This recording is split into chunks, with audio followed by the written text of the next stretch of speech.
Before I narrate my testimony, I just want to thank God for the blessings that I received from Him, the protection, the guidance, and especially this opportunity to testify for all the brothers and sisters that they're gonna be encouraged, and of course, our God will be glorified.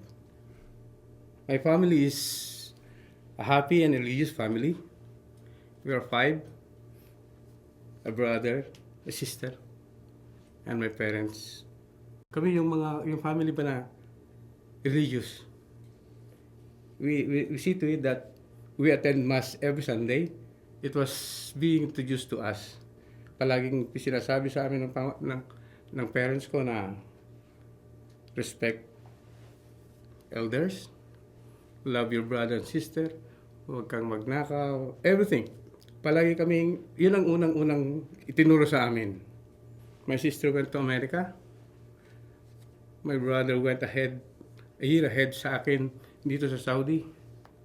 And the next year, napunta ako sa Saudi with a very good position. Maganda yung position ko. I got the money that I really wanted. Pero hindi ganun ba? Yung bang parang may gusto pa ako. Parang ganun.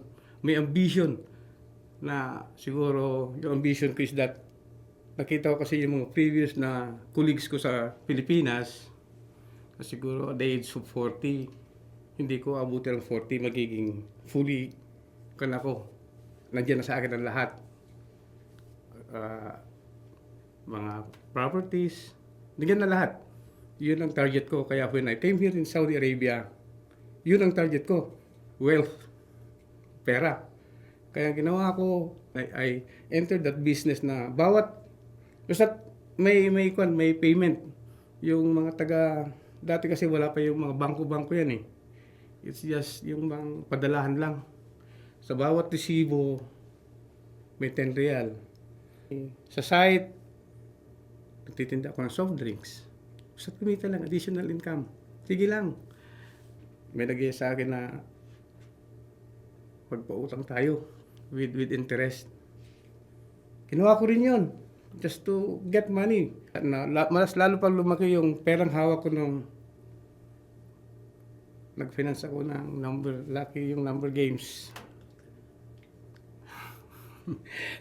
number games. Talagang pera is too fast na dumarating sa akin. But I give it all.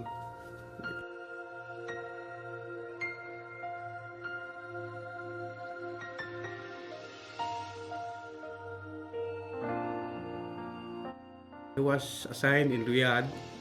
Maraming nag-invite sa akin. Pasyal ka, pumunta ka dito sa parang Bible study. Umattend ako, but then I think may mga comments sila tungkol sa idolatry. So sabi ko, di siguro pa ako.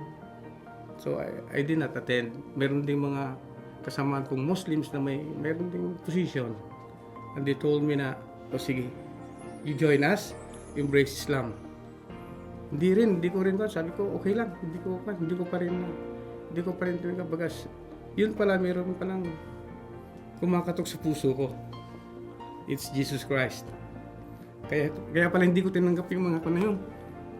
Yung mga offer na yun dahil dapat pala buksan ko yung puso ko para sa kanya. Iniintay niya akong buksan ko puso. It's not the wealth. It's not the fame. Siya pala yung kailangan kong papasukin dito sa puso ko. Kulang yung faith ko. Yun ang naramdaman ko noon. When I was in the Philippines, na sabi ko sa father ko, Di, asan yung Bible natin? Sabi ko, nandyan sa altar.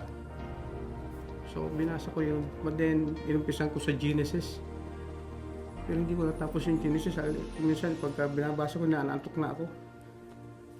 Ganun pala yun. Sabi ko, it seems like nawala din kasi bumalik din ako sa Saudi.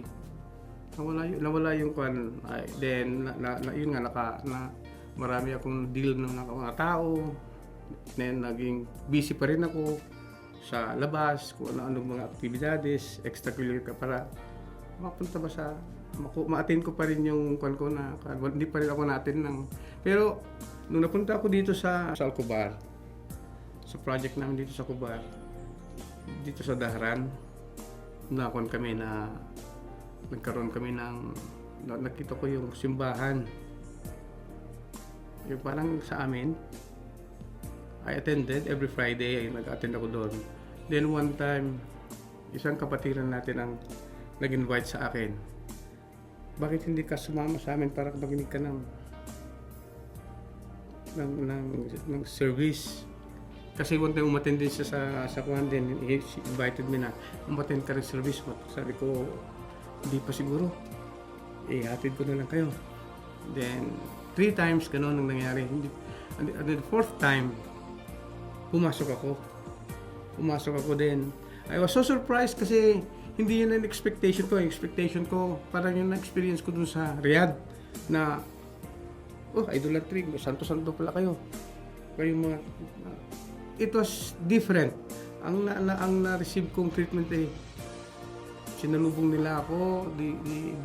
They're so happy na tinanggap ako doon without a question asked. Basta nag-pray sila, nag-pray ako, nakikinig lang ako. And at that very moment, nung kumanta sila ng above all, yung God, I just crumpled to the ground. Parang may pumasok sa ako ko, napaiyak ako. At that very time, napaiyak ako na, siguro sabi ko, ba't ganito yung feeling ko? Napaiyak ako. At that very moment, yung bang nakilala ko ang Panginoon. It is Jesus Christ who could only fill that void dito sa puso ko. Yung void na mayroon palang void dito sa puso ko, it's only Jesus Christ who could fill that. Yun ang feeling ko na since that time, nagbago drastically yung attitude ko ba. I accepted Jesus Christ as my Lord and Savior. Marami ring trials na encounter ko. But I keep my faith strong. I just keep on trusting into the Lord. Binigay ko sa Kanya lahat. Ngayon, yung kumpanya namin, medyo nasa financial stage, but still I'm praying to God. Nandyan pa rin, and praise God, yung company namin nagsabi na we got new projects, at ngayon naging malakas na ako magsabi sa family ko, me, sa father ko, marunong na ako magbasa ng Bible.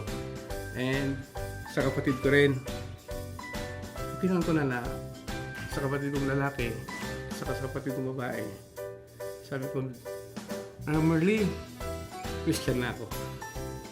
I'm so strong na magsabi sa kanya na Christian na ako.